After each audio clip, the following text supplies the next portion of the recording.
ज़रियाब साहब ने भी हमें ज्वाइन कर लिया है, उनसे भी बात करेंगे। बहुत शुक्रिया ज़रियाब साहब पहले तो आपके वक्त का। हम बात कर रहे हैं ख्वाबों के हवाले से कि ख्वाबों की क्या हकीकत है, और जैसा कि डॉक्टर साहिबा ने भी ये बात की कि बड़ी इंटरेस्टिंग बात है कि 6 से 7 घंटे हमारी पूरी ज़िंदगी का एक दौरान है जिसमें हम ख्वाब देखते हैं। वैसे तो जागती आंखों से हम कितने ही ख्वाब देखते हैं। तो ज़रियाब साहब आप इस पर रोशनी डालिएगा। ख्वाबों की तकरार भी बाज़ औक़ात होती है, तो क्या वो कोई इशारा होता है? इसको कैसे परसीव करना चाहिए? जी बिस्मिल्लाहिर्रहमानिर्रहीम, अस्सलाम वालेकुम, थैंक यू वेरी मच। सलाम। और मैं अभी सुन रहा था डॉक्टर साहिबा की गुफ्तगू, और वेरी इंफॉर्मेटिव। और द अदर एंगल जो इसका स्पिरिचुअल या अहले तसव्वुफ के यहाँ भी इसका कुछ मटेरियल पाया जाता है, कंटेंट पाया जाता है। अहले तसव्वुफ कहते हैं कि जो बातिन की जिंदगी है हमारी, the hidden side of our lives is based on two things, एक स्पिरिचुअल साइड और एक सोलफुल साइड।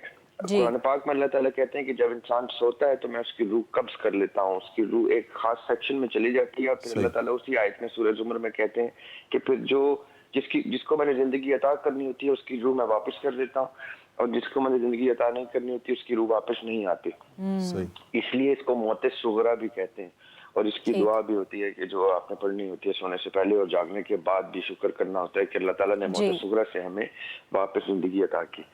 अब ये जो पोर्शन है, जिस पोर्शन में हमारी सोल ट्रेवल कर चुकी है बकौल कुरान के, यानी अकॉर्डिंग टू कुरान हम उस वक्त सोललेस होते हैं, तो हमारी कोई एक जिंदगी फिर भी हमें, जैसे अब ये मेडिसिन में कोमा में जब पेशेंट चला जाता है, या इंड्यूस्ड स्लीप जो होती है जब हम मरीज को एनेस्थीसिया देते हैं, तो इसका मतलब क्या होता है कि उस वक्त कुरान के मुताबिक उसकी रूह चली गई है, और वो जिंदा तो है बज़ाहिर, लेकिन इस वक्त उसको जिंदा रखे हुए उसका स्पिरिट साइड है।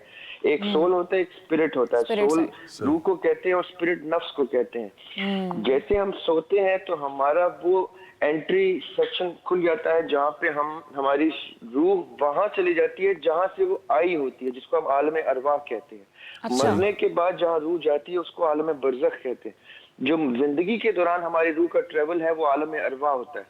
उधर जाके, इसीलिए कई दफा भी जैसे डॉक्टर साहब ने कहा ना कि 3 से 5 टाइप्स के ड्रीम्स होते हैं, इसी तरह 3 सेक्शंस में ताबीर जब हमने देखनी होती है, सुननी समझनी होती है, तो हम 3 सेक्शंस में स्लीप को डिवाइड करते हैं। पहला सेक्शन वो जिसमें हमारी डेली बेसिस के ख्वाब आते हैं, यानी जो शॉर्ट टर्म मेमोरी और यानी रोजमर्रा जिंदगी के ख्वाब आते हैं। दूसरा सेक्शन वो होता है जहां हमारी रोजमर्रा जिंदगी की कैश एम्प्टी हो जाती है, मेमोरी एम्प्टी हो जाती है, और उससे ज्यादा पीछे के ख्वाब आना शुरू हो जाते हैं लाइफ के। और थर्ड सेक्शन होता है जहां पे आप दुनिया के रन से निकल जाते हैं और आपको स्पिरिचुअल ख्वाब, चाहे वो डेजा वू की सूरत में, प्रेमोनिशन की सूरत में, पहले से आने वाली खबरों की सूरत में, ये वो खास टाइम होता है जिसको भी डॉक्टर साहब कह रही थी कि जो REM स्टेट होती है, उसी रैपिड आई मूवमेंट REM जी, उसी दौरान सच्चे ख्वाब या वो ख्वाब जिनकी कोई मीनिंग होता है, ये वो आते हैं। जैसे भी डॉक्टर साहब ने कहा ना, लूसिड ड्रीमिंग, लोग जानबूझ के लूसिड ड्रीमिंग भी करते हैं, जानबूझ के प्लान करके कि हमने लूसिड ड्रीमिंग करनी है so that we can control our dreams. तो ये ख्वाब का एक बड़ा स्ट्रेंज साइड मेडिसिन की और स्पिरिट साइड की चलती है। जो लोग स्पिरिचुअल अवेकनिंग करना चाहते हैं या अपने आप की स्पिरिचुअल क्लेंजिंग करते हैं, वो भी जानबूझ के स्लीप का एक सेक्शन यूज करते हैं लूसिड ड्रीमिंग के मैकेनिज्म के ऊपर अपने स्पिरिचुअल क्लेंजिंग के लिए। ये भी हम आगे चल के और डिस्कस करेंगे। अगर कोई क्वेश्चन ऐसे आएंगे तो मैं एलैबोरेट कर दूंगा कि हम कुरान के मुताबिक और ये अहले तसव्वुफ के मुताबिक ड्रीम को और कैसे देखते हैं, ताकि मैं बाकी गेस्ट भी इस पे अपनी राय दे दें। मैं दोबारा आपको ज्वाइन करता हूँ। जी ठीक है। मुफ्ती साहब, ख्वाब जो तकरार से आते हैं, क्या वो कोई इशारा रखते हैं?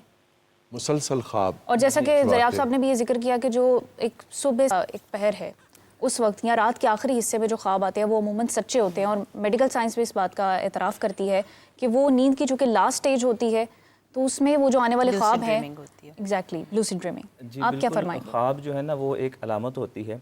अगर किसी को ख्वाब आए तो ख्वाब का मतलब ये नहीं होता बेयानी ही वही चीज़ हमें नज़र आएगी मुस्तकबिल में। इमाम मोहम्मद बिन सीरीन हैं, गुज़रे हैं, वो خوابوں کے تعبیر کے فن کے ماہر ہیں. اچھا. اگر بعض اوقات ہوتا یہ ہے کہ ایک ہی خواب مختلف لوگوں کو آتا ہے یا مختلف خواب وہ لوگوں کو آتے ہیں، ایک خواب مسلسل، جس طرح آپ نے فرمایا کہ مسلسل خواب آتے ہیں. امام محمد بن سیرین گزرے ہیں، انہوں نے اس کا باقاعدہ فن کے ماہر تھے. وہ کہتے ہیں کہ بعض اوقات رات کو اگر خواب آئے تو اس کی بھی مختلف وقت کا تعین کرنا ہوتا ہے. اگر عشاء کے بعد اول وقت میں خواب آئے، اس کو پورا ہوتے ہوتے 10 سال لگ جاتے ہیں. اچھا. وقت کی کیٹیگریز اس میں. اور اگر آدھی رات کو خواب آئے تو اس کا پورا ہوتے ہوتے 5 سال لگ جاتے ہیں. اور اگر فجر کے قریب خواب آئے، اس سے پہلے تو یہ چند ماہ میں پورا ہو جاتا ہے. وہ جلد جو ہے نا وہ پورا ہو جاتا ہے. اور انہوں نے کہا کہ بعض اوقات مختلف خواب آتے ہیں. تو ایک شخص آیا، انہوں نے محمد بن سیرین کو کہا کہ میں نے خواب میں آگ دیکھی ہے. اچھا. تو آپ نے فرمایا کہ تمہیں مال ملے گا. دوسرا شخص آیا، انہوں نے کہا کہ میں نے خواب میں آگ دیکھی ہے، فرمایا تمہارے لیے پریشانی آئے گی. اچھا. اب سننے والے نے کہا کہ ایک ہی خواب ہے، تعبیریں کیوں مختلف؟ تعبیریں مختلف ہیں. تو فرمایا کہ اس نے جو دیکھا تھا نا وہ سردیوں میں دیکھا تھا خواب، اور سردیوں میں آگ راحت ہوتی ہے، اور جو اس لیے اس کی تعبیر یہ تھی کہ اس کو مال ملے گا. اور دوسرے نے جو خواب دیکھا اس نے گرمیوں میں دیکھا. گویا خواب بھی موسموں کے اعتبار سے دیکھنا پڑیں گے. بالکل. اور انہوں نے گرمیوں میں دیکھا تو گرمیوں میں آگ راحت نہیں ہوتی، وہ نقصان دہ ہوتی ہے، اس لیے اس کے لیے پریشانی کا باعث تھی. صحیح. تو اسی طرح امام محمد بن سیرین انہوں نے اس کا ایک باقاعدہ فن ایجاد کیا ہے خوابوں کی تعبیر کے حوالے سے. تو بعض اوقات اگر کسی کو خواب آئے بھی، اچھے خواب آئیں، تو ڈسکس نہیں کرنا چاہیے کسی سے. اچھا خواب بھی نہیں کرنا چاہیے، صرف اس سے ڈسکس کرنے چاہیے. ہمارے ہاں تو یہ کہا جاتا ہے کہ اگر کوئی برا خواب آیا ہے وہ آپ ڈسکس نہ کریں. اور ابھی آپ کہہ رہے ہیں کہ اچھے خواب بھی ڈسکس نہیں کرنے چاہیے، صرف ان سے ڈسکس کرنے چاہیے جو اس فن کے ماہر ہوں. صحیح. تعبیر لینے کے لیے. ہمارے ہاں تو ہوتا یہ ہے کہ ہم تو ہر کسی سے خواب ڈسکس کر لیتے ہیں، لیکن ایسا نہیں کرنا چاہیے. اس کے آداب بھی حدیث پاک میں موجود ہیں. آداب پر بھی روشنی ڈال دیجیے.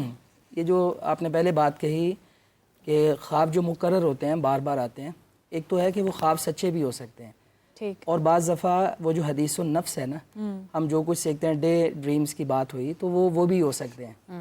بعض دفعہ ایسے ہوتا ہے کہ بندے کے ذہن میں کوئی خوف ہے، پریشانی ہے.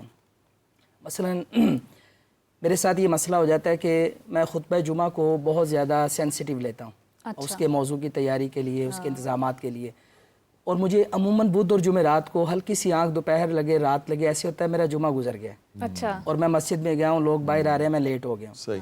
تو میں نے اپنے استاد محترم سے اس کی تعبیر چاہی. میں نے کہا مجھے اکثر یہ خواب آتا ہے، بار بار آتا ہے. وہ مجھے کہتے ہیں کہ بعض دفعہ انسان جس چیز کے بارے میں بہت فکر مند ہوتا ہے وہ حدیث النفس جو ہیں وہ اسے بار بار ریپیٹ ہوتے ہیں. تو اس کی تعبیر کوئی نہیں ہے. اس کا مطلب ہے کہ بعض مقررات جو ہیں وہ خوابوں کی تعبیر نہیں، اس کا حل لینا چاہیے. اس کا حل ہے. اس کا حل یہی ہے کہ آپ اذکار پورے کریں، اور دوسرے نمبر پہ آپ فکر مند رہیں. یہ خواب آپ کے لیے اچھے ہیں کیونکہ آپ ذمہ داری سے وہ کام کر رہے ہیں.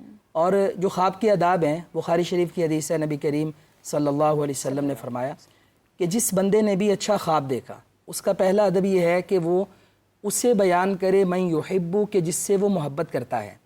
کیونکہ ہو سکتا ہے کہ آپ جو اچھا خواب دیکھتے ہیں، آپ جس سے تعبیر کروانے والے ہیں وہ آپ کا دشمن ہو، وہ حاسد ہو، وہ تعبیر غلط بتا دے. کیونکہ جب تک، اور یہ بھی حدیث ہے، رسول اللہ صلی اللہ علیہ وسلم نے فرمایا کہ جو خواب ہے نا یہ پرندے کے پنجے میں کنکر کی طرح ہے یا چونچ میں کنکر کی طرح ہے. اچھا. جب تک اس کی تعبیر نہیں ہوتی وہ خواب معلق ہے، پینڈنگ ہے.